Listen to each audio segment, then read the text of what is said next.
ज्योतिष प्रयोग YouTube channel पर आप लोगों का बहुत बहुत स्वागत है। आइए आज हम लोग जानते हैं होलिका दहन का मुहूर्त और होलिका पूजन करने से हमें क्या क्या लाभ प्राप्त होने वाला है, इस तरह से हम लोगों को यश की प्राप्ति हो।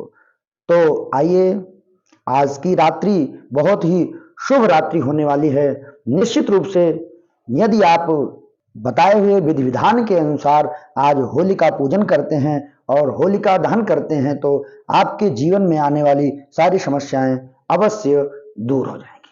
तो सबसे पहले यह जानना चाहिए कि जब भी शुक्ल पक्ष पूर्णिमा होती है तब तब भद्रा होती है, और जब जब भद्रा होगी शुभ कर्म नहीं करने चाहिए।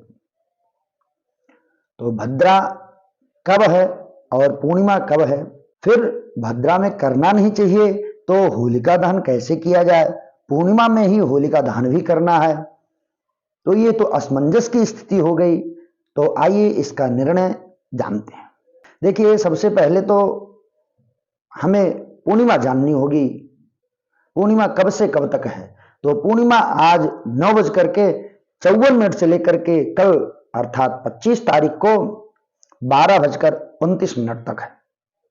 तो पूर्णिमा के पूर्वार्ध में भद्रा होती है, अर्थात पूर्वार्ध का तात्पर्य हुआ रात्रि में 11:14 तक भद्रा है। उसके बाद आप होलिका दहन कर सकते हैं। तो 11:14 से 12:20 तक आप होलिका दहन कर सकते हैं। बड़ा ही शुभ मुहूर्त है। तो होलिका दहन के लिए क्या नियम है, आइए इसको जानते हैं। सबसे पहले आप अपने पात्र में पूजन की सामग्री ले लें, गंधाक्षत पुष्प ले लें, 1 लोटे में जल ले लें, जाकर के विधिवत संकल्प करें और अपने मन की मनोकामना को रखें। आपके यहाँ जो भी संकट है, जो भी समस्याएं हैं, उन सारी बातों को रखें और संकल्प करें, आज हम होलिका दहन करने चल रहे हैं।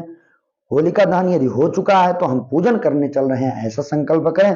पूजन में गंधाक्षत पुष्प से पूजन करना है, लेकिन किसी भी देवी देवता का जब पूजन करते हैं ना तो उसका ध्यान करते हैं। तो आइए होलिका माता का हम लोग सबसे पहले ध्यान करें, हाथ जोड़ करके, हाथ में चावल पुष्प लेकर के होलिका माता का ध्यान करेंगे। ओम शिश्रस्यांत के देवी वसंत मदन प्रिय आगताशि विधान पूजा में हर हो के अर्चिता ब्रह्मणा देवी विष्णुना शंकरेण च इंद्रादिलोकपालश्च होलिके कमलाले। होलिका दिव्ये नमः ध्यानं समर्पयामि, गंधाक्षत पुष्पाणि समर्पयामि। गंधाक्षत पुष्प समर्पित करें, नैवेद्य समर्पित करें। फिर अपने साथ में जो गेहूं की बाली लाए हैं, जौ की बाली लाए हैं, उसको कुछ चढ़ा दें और कुछ को अग्नि में तपा करके अपने पास रख लें। चने की भी बाली लाए होंगे, उसको भी तपा लें। इस तरह से पूजन करें। फिर उसके बाद प्रणाम कर लें, कुछ दक्षिणा समर्पित कर दें और फिर 3 परिक्रमा लगाएं। 3 परिक्रमा लगाने के उपरांत में फिर अब आती है बारी आपके जीवन में आने वाली समस्याओं से समाधान पाने की बारी। अब आपको सावधान हो जाना है और आपको सामान क्या क्या लेकर के आना है, इस बात को ध्यान रखें।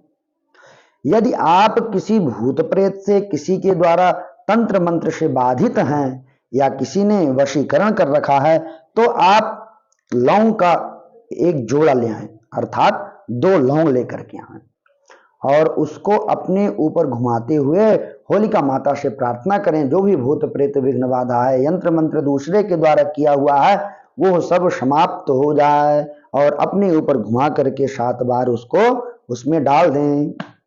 दूसरा, आपके शरीर में यदि बहुत सारा रोग रह रहा है, आप बहुत दवा करा रहे हैं, दवा आपको फायदा नहीं कर पा रही है, तो आप 1 काला धागा लें, अपने सर से लेकर के पैर तक उसको नापें और फिर उसको अग्नि में डाल दें। तीसरा, बहुत सारी समस्याएं हैं धन संबंधी, आपके पास में धन आता नहीं है, और यदि आता भी है तो रुकता नहीं है, तो आप 3 कौड़ी ले लें। हमारे पास में जो धन की समस्या है वो समाप्त हो जाए, ऐसा होलिका माता से प्रार्थना करते हुए अग्नि में समर्पित कर दें। बहुत सारी समस्याएं हैं, एक समस्या नहीं है, बहुत सारी समस्याएं हैं, तो एक नारियल लें और होलिका माता के चरणों में समर्पित कर दें। निश्चित रूप से आप ऐसा करके देखें, आपको 1 वर्ष के पर्यंत सारे सुख, वैभव, सारी उपलब्धियां अवश्य प्राप्त होंगी। ऐसा आप करके देखें।